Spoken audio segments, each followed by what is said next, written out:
Hoje eu vou falar dos 8 maiores erros que eu vejo estudantes cometendo na preparação para o Enem.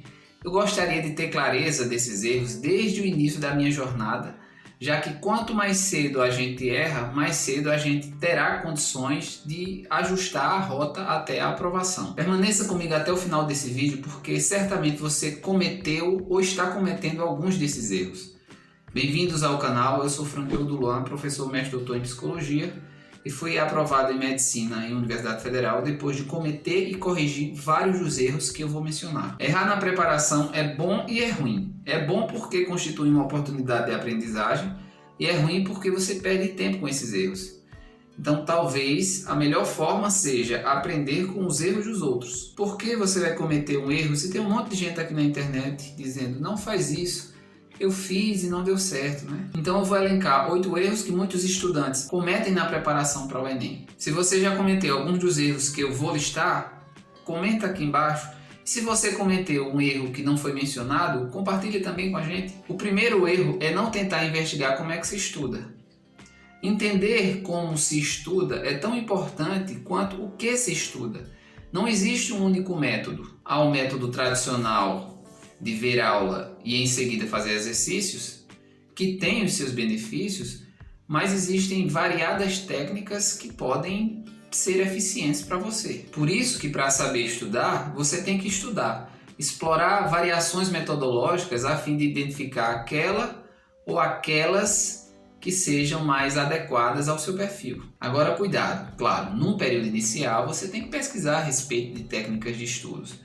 Mas tem gente que vira especialista em técnicas, sabe tudo a respeito, mas só esquece de uma coisa, de estudar. Então, pesquisou, entendeu o que é bom para você, excelente. Agora senta e estuda. É isso que vai fazer você passar. Técnica de estudos não cai na prova. O segundo erro é não planejar os seus estudos.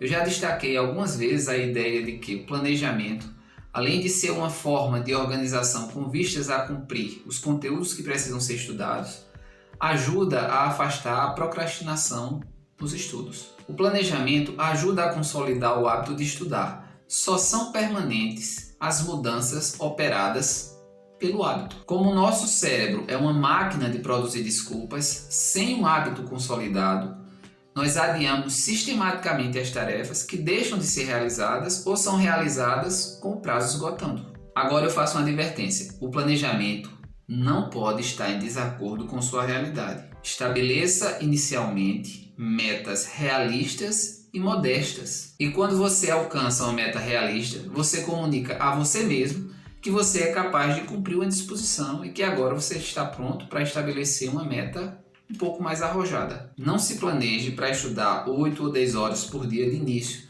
Isso não é execuível, não é sustentável por muito tempo. Planeje-se para estudar 3 ou 4 horas de início e com o tempo, quando você estiver mais habituado ou habituada, você vai ampliando essa carga de horário conforme você se sinta pronto para isso. O terceiro erro é não resolver muitas questões. Eu já cometi muito esse erro, especialmente em biologia, história, geografia, linguagens.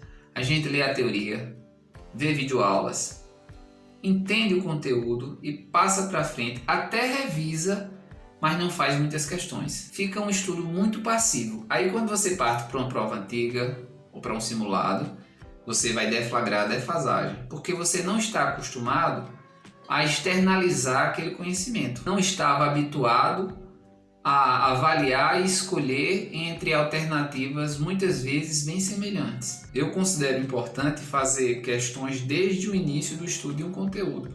Às vezes, fazer até antes de iniciar o conteúdo. Resolver questões é importante para você conhecer como são cobrados os conteúdos. Muitas vezes acontece você superestimar partes de um conteúdo, mas elas nunca aparecem nas questões. E acontece também de você subestimar partes de um conteúdo achando que elas não caem, e quando você passa para as questões, você verifica que são partes frequentemente abordadas. O quarto erro é não fazer simulados. Felizmente, talvez na última década, instaurou-se entre estudantes, colégios e cursinhos preparatórios a cultura de se realizar sistematicamente simulados. Mas tem muita gente que ainda resiste em fazer simulados, talvez por insegurança, receio. A meu ver, uma preparação sem a realização de simulados é muito arriscada e profundamente deficitária, porque os simulados permitem um autodiagnóstico de como está sendo a sua assimilação dos conteúdos. E mais, quando realizados sequencialmente, o volume de simulados fornece uma métrica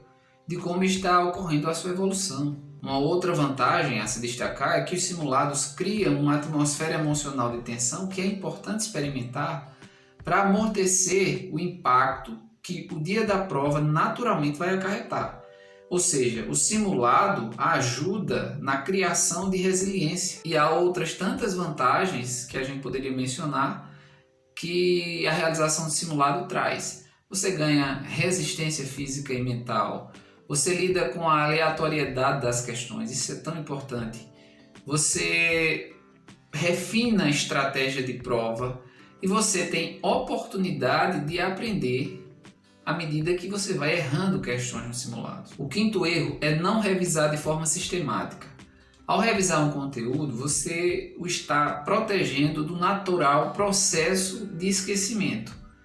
Há fartas evidências neurocientíficas que demonstram que revisar ajuda no processo de consolidação da memória. Se você está reativando frequentemente aquela memória, o seu cérebro vai entender que aquela informação é relevante e dá sinais para que substâncias neurotransmissoras fortaleçam ou consolidem a teia neuronal que hospeda aquela informação. No nosso ensino fundamental e também no ensino médio, nós estudávamos ou revisávamos apenas de véspera. Isso também acontece no ensino superior muitas vezes. A gente tem uma prova e estuda aquele conteúdo necessário para saber resolver aquela prova. Na preparação para o Enem é diferente. Você tem uma quantidade exorbitante de informações que você precisa reter e por muito tempo. São montanhas e montanhas de páginas e de disciplinas diferentes e muitas vezes você tem que conhecer os conteúdos no detalhe. Então, se a gente não revisitar esse conteúdo, se não fizer revisões de qualidade,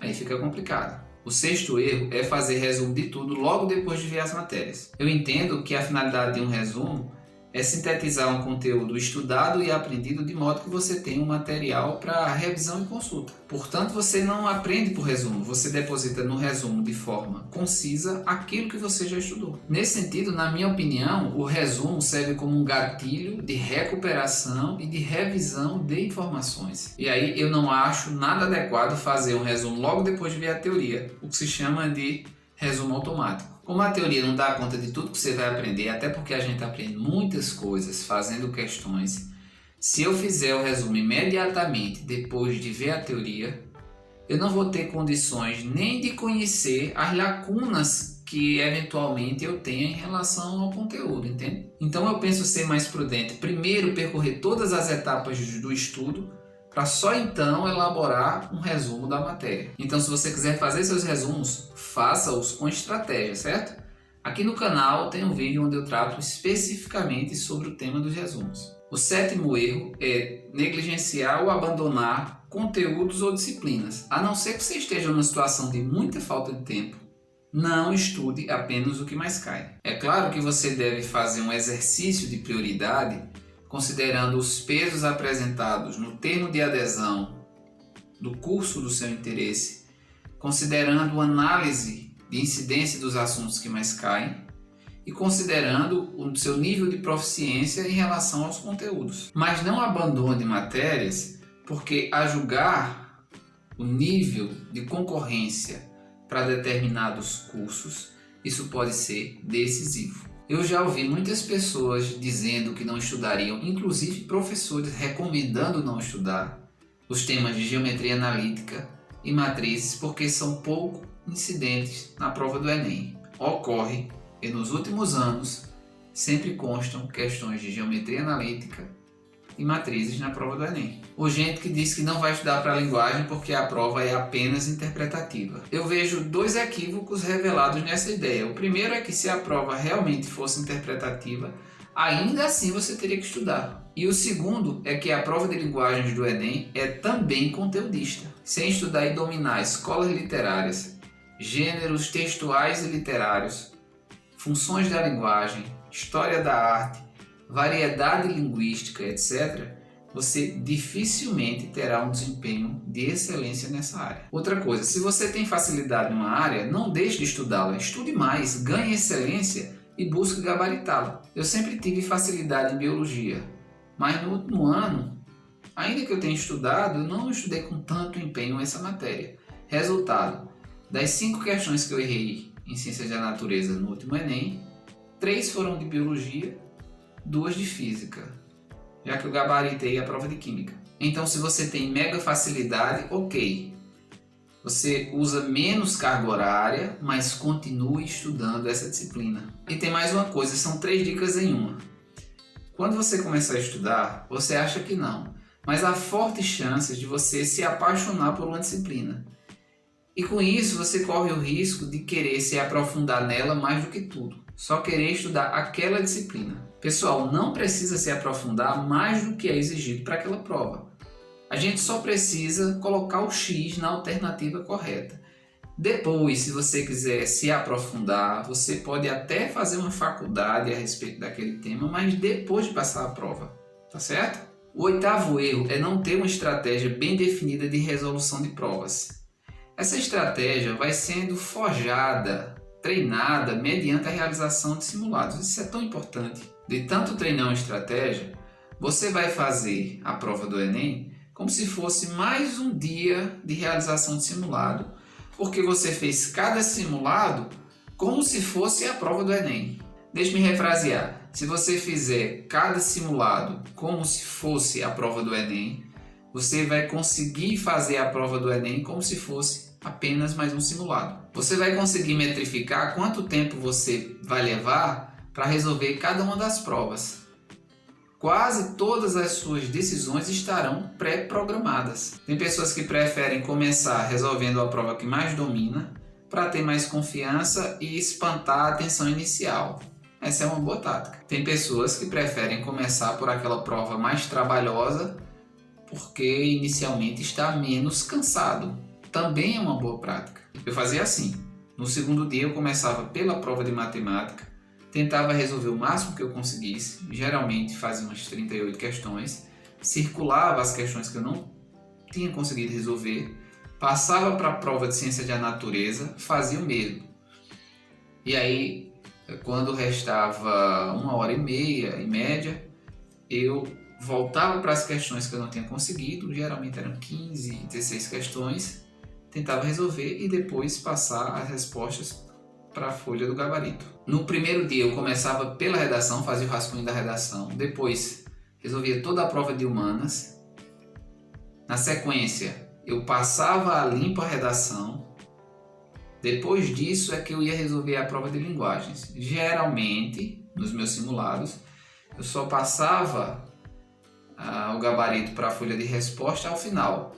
Mas em algumas situações eu media. Se eu percebesse que o tempo ia ficar muito curto ao final, eu já ia passando para a folha de resposta o gabarito das questões que eu já tinha conseguido. Mas todas essas ações e decisões foram exaustivamente ensaiadas, orquestradas. É isso que você precisa ajustar e repetir. Do contrário, se você parte para uma prova sem uma estratégia, sem passos sequencialmente pré-definidos, isso pode dar muito ruim. Eu já vi muitas pessoas se prejudicando enormemente na prova do Enem por má gestão do tempo de prova. Então esses foram os principais erros que eu já vi muita gente cometendo na preparação para o Enem e que eu também já cometi. Então cuide para não incorrer nesses deslizes, porque isso vai lhe ajudar a sair na frente, tá bom? Se você gostou do vídeo, então deixe seu like e aproveite para se inscrever no canal para você poder acompanhar os próximos vídeos. Eu agradeço de coração, forte abraço e até mais.